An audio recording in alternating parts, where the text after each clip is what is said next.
was very happy to say that an American won. Thank goodness. A little worried for a moment. I was like, I don't want one of these foreigners winning our big America 250 race. Well, crisis averted. American Kyle Kirkwood takes the checkered flag. Here's what that looked like. Cut 6. Watch this. Is Sean Duffy, the transportation secretary, was there to wave that checkered flag. Moment like driving around here. I mean, the President of the United States, the First Lady standing right here watching you come to victory. I mean, put it in perspective, driving around this track and being here in this moment with your team. It felt good to dominate out there. I'm not going to lie. That was a really good moment. I'm a fellow Florida guy. I live up in Jupiter, so it's cool to see him down here and right here in this race. What an incredible place to do it. You know, if you can't win at the 500, this is definitely the place to win. And I don't know if we're ever going to get another chance at this. I hope we do. I hope we do. This was awesome. But this was what a dream come true. Congratulations.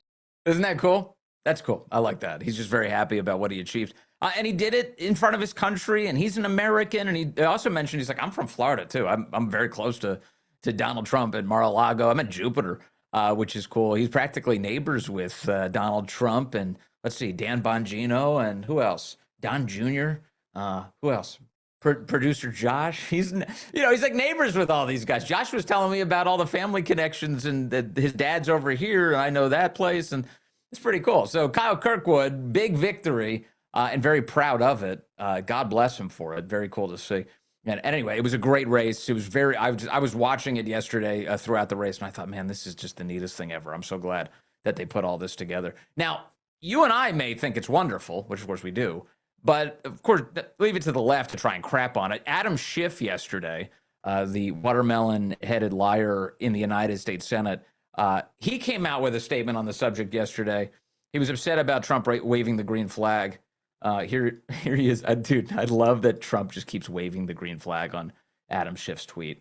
It's my favorite aspect of the tweet. But it says here, while you struggle with the cost of gas, Trump offers you the spectacle of an IndyCar race, hoping you will not notice. More taxpayer money spent on his self-aggrandizing distractions, and you get higher taxes and higher costs. Wait, hold on a second. Adam Schiff, you're against higher taxes? When did that happen? When was it? Adam Schiff is against higher tax and higher cost. When did this development occur? When did he have this breakthrough that he was opposed to higher taxes and higher costs? Because if my memory serves, and help me out, audience, tell me here, didn't Adam Schiff vote against the big beautiful bill to cut taxes for the American people? Wasn't Adam Schiff a part of an operation to explode the national debt? Wasn't Adam Schiff responsible for the disgusting printing of trillions of dollars during the Biden administration that only impoverished Americans, made them poorer? Wasn't Adam Schiff responsible for all of that? Help me out here. The guy who's acting like he's not for higher taxes or higher spending, all he's pushed for throughout his career are higher taxes and higher spending. I love this opposite world nonsense you get from Democrats like Adam Schiff. But he also added an element to this never-ending cascade of lies. He said taxpayer money was spent on all of these self-aggrandizing distractions. Taxpayer money. There's a funny little detail about this. No taxpayer money was spent. This race was paid for by Penske. Penske paid for the race. Here's the summary. Sam Antar has been on X talking about this. He said, Adam Schiff apparently didn't bother checking who actually paid for the race before he blamed Trump for more taxpayer money spent.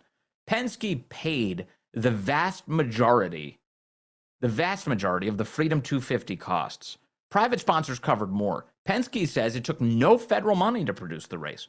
The public expense was security funded through DC's existing annual special events security allotment. So in other words, is there any taxpayer exposure? Yeah, it's limited to securing the event so that left-wingers don't assassinate the president of the United States. If any taxpayer money was spent of any meaning, it's because the left keeps trying to kill Trump. So if you're mad about taxpayer money going out the door, why don't you tell your boys on the left to settle the hell down, Adam Schiff, and stop trying to kill the president of the United States? The race itself, paid for by Penske. Josh has a question. Josh, what's your question, sir? The state, oh, okay, let's look it up.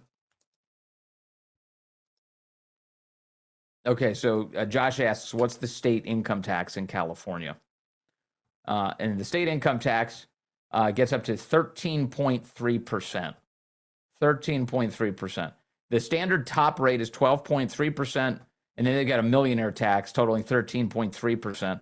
So, in other words, you have to pay an exorbitant sum of money to live in Adam Schiff's state because of Democrats like Adam Schiff. And that's not including every other fee that Californians have to endure, including the ridiculously high cost of gasoline because they have ridiculously high taxes on that gasoline in California.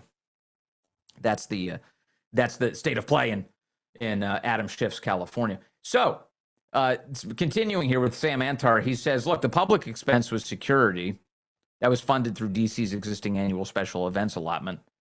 He writes, Schiff saw Trump, started typing, and he skipped the part where you check the facts first. That's how you end up volunteering for your own community note.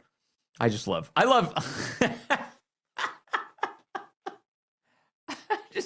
just love Trump waving the green flag. That's the funniest thing. And I just even like how he did it physically. It's perfect. No notes. Absolutely perfect.